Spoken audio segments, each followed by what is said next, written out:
Hello everybody. Today I'm going to discuss another sampling-based path planning algorithm, which is called the informed RRT star, a modification on the ordinary RRT star to accelerate the rate of convergence. That's going to be presented by me, Ashraf Faraj, January 20, 2024.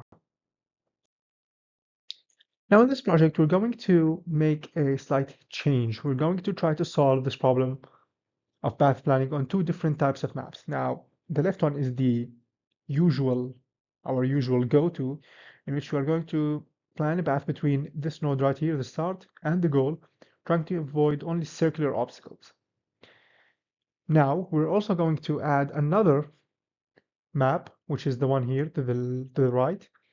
We're also going to try to reach from start node here to the goal node here, but this time we have polygonal obstacles, and we have only a really tiny small entrance right here, okay, which is actually used in order to kind of find out where the informed RRT star excels, okay, and this is actually going to be quite difficult for the RRT star to find it because the the chances of a random point actually landing in this small passage is going to be really low.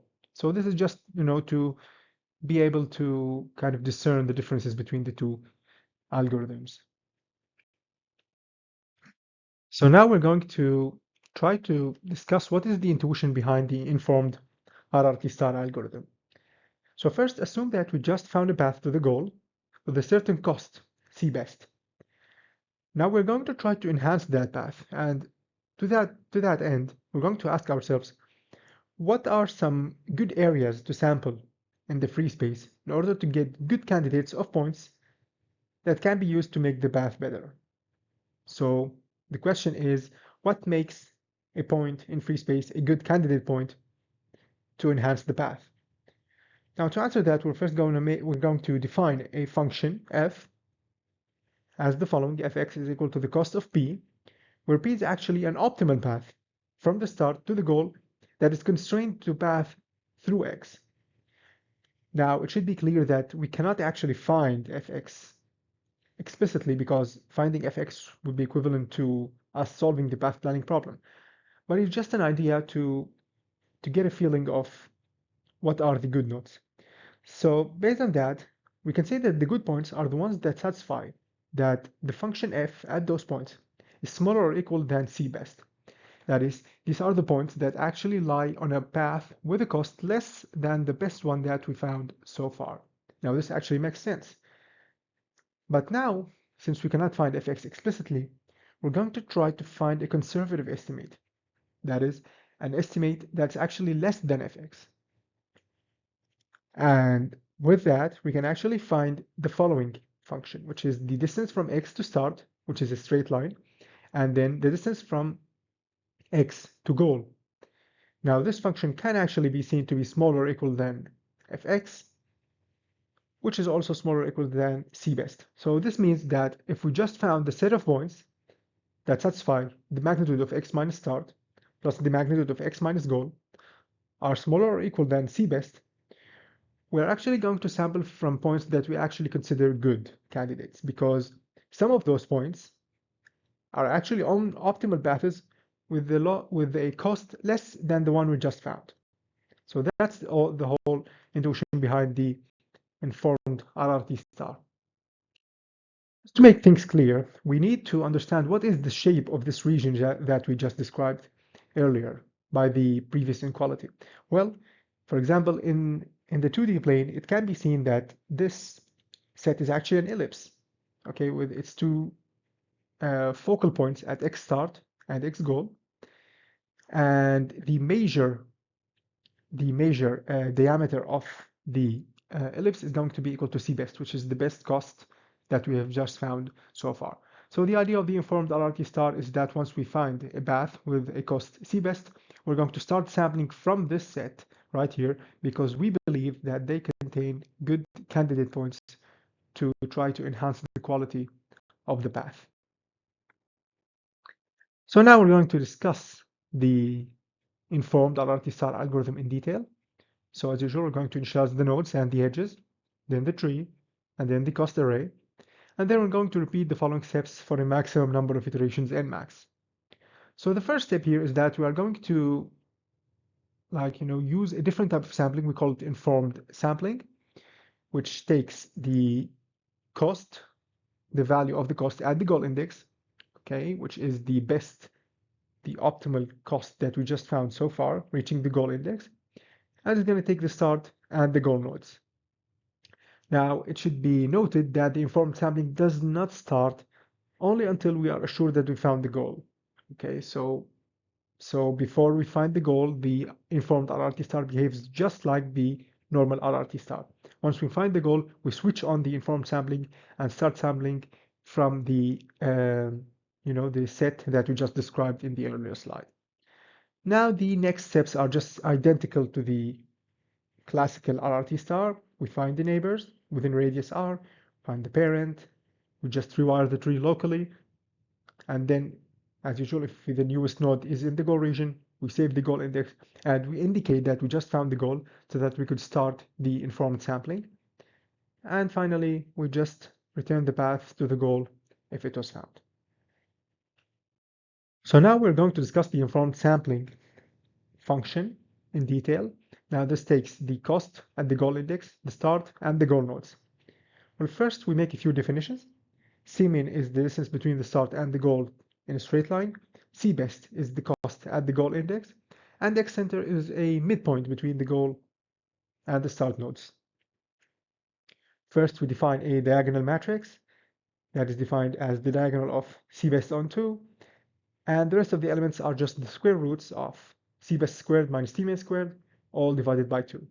Now this matrix will actually help us in sampling from this elliptical region as we are going to see now just in a few minutes. Now A1 is a vector from start to goal, which is actually normalized by Cmin, which means that this is actually a unit vector. Now M is A1 multiplied by this vector right here, 1, this bold one, which is just the first column of the unit matrix, the unitary matrix, the identity matrix. And because there's transpose, this is actually just a row of 1 and many zeros. Now we perform the SVD on the matrix M to extract the U, the S, and the V. We're actually not going to use the S, which is the diagonal matrix of singular values. We're not going to use it. We're just going to use the U and the V to define the matrix C, which is U multiplied by this diagonal matrix and then by V transpose. Now this matrix is going to be used just to reflect the idea that our ellipse has axes that are not collinear with the normal perpendicular x and y axis, because there's a tilt, and this tilt is described by the A1 vector. And now we just sample uniformly from a unitary sphere, that's the x ball, and we transform this into a sample from our ellipse using the following relation. So x1 is going to equal to CL x ball plus x center. So x center is here just for shifting because the center of the ellipse is between the goal and the start. Now L will here serve to scale because, as we saw in an earlier slide, the length of the axis of our because the length of the axis of our ellipse are c based on 2 and the square root over 2. And the C here will perform the rotation operation to just, transform the ellipse into the tilted one, which we are going to have in our environment. For the results, here to the right, we can see the path that is generated by the informed RRT star algorithm on the usual kilobot example. We can see here that the algorithm actually converges to this path, which turned out to be nearly as optimal as the classical path that we found here. Actually, both paths actually have nearly identical costs. If we just, went through here or through here, they have nearly identical costs. And the RRT star algorithm actually, when run to a sufficient number of iterations, actually converts to the same path. Now, one thing to note here is that here we can actually kind of see the ellipse, the elliptical region that the informed RRT star actually samples in. So we can see here that the edges are more focused towards the goal, as we can see, and we can nearly discern the boundaries of this elliptical region. that the informed RRT star used to improve the path. And now we're going to try to compare the informed RRT star to the traditional RRT star in terms of convergence rates. Here we use 200 iterations of the same problem, and we fixed 1500 iterations after reaching the goal to try to compare both algorithms. Now, as you can see here in the figure to the right, there was actually not that much discernible difference between the two algorithms in terms of cost as the number of iterations increased. We can see that both algorithms really have kind of a similar convergence rate in this example. And even the number of iterations that were required to find the goal for the first time were nearly identical. So as you can see here, the RRT star used nearly 157 iterations, and the informed RRT star used nearly 150.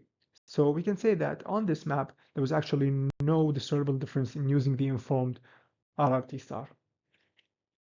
To find the differences between the informed RRT star and the RRT star, we tested both on another map, a polygonal map, shown right here. So this map actually just has a really small, tiny passage in which the optimal path comes through from the start node to the goal node. So we can see here that the informed RRT star shown to the left and the RRT star shown to the right both were able to converge to the optimal path with nearly identical costs. However, we can see that the informed RRT star has a more focused type of edges. As we can see here, we can nearly discern the elliptical region that the informed RRT star used. We can see that the edges were more focused towards the goal, as compared to the RRT star that actually took more iterations to find the optimal path, as compared to this one, the informed RRT star. We can see here that the RRT star tends to try to fill the whole space before luckily landing a sample in the really kind of type of correct position to be able to make this connection. So in this case, the informed RRT star was actually able to reach the goal faster on this run, actually. Now, to find a more detailed analysis, we're going to resort to our average analysis in the next slide. Now here we show the results of sampling 100 iterations, and we fixed 1000 iterations after reaching the goal. Now, in this case, we can actually kind of discern that the informed RRT star actually performed better than the RRT star because it achieves lower costs for the same number of iterations, which means that it has a faster rate of convergence towards the optimal solution. We can also see that there is a slight advantage to the informed RRT star, which had nearly 250 iterations to reach the goal for the first time, as compared to the 255 nearly, for the RRT star. So in this case, we can see that the informed RRT star actually had an advantage over the RRT star, in which it was used to focus the search on really promising candidate points, and hence accelerated the convergence. So finally, in this project, we discussed the informed RRT star algorithm in detail. We implemented and tested this algorithm on 2 path planning problems: the usual circular obstacles and then the polygonal map with a really tight passage that contains the optimal path. And then we compared between the informed RRT star and the RRT star on both problems. We saw that on the usual problem with the circular obstacles, there was no discernible difference. However, we saw that the edges of the informed RRT star were more focused towards the goal, as opposed to the RRT star, which also tried to make many iterations that were actually useless in trying to enhance the quality of the path. Now, on the second problem, which was the polygonal problem, we found that the informed RRT star actually had a better performance, had a faster convergence rate, achieved lower cost at the same number of iterations after the goal, on average, and actually had a slightly less time to find the goal for the first time, as compared to the traditional RRT star. And that's it. Thank you for listening.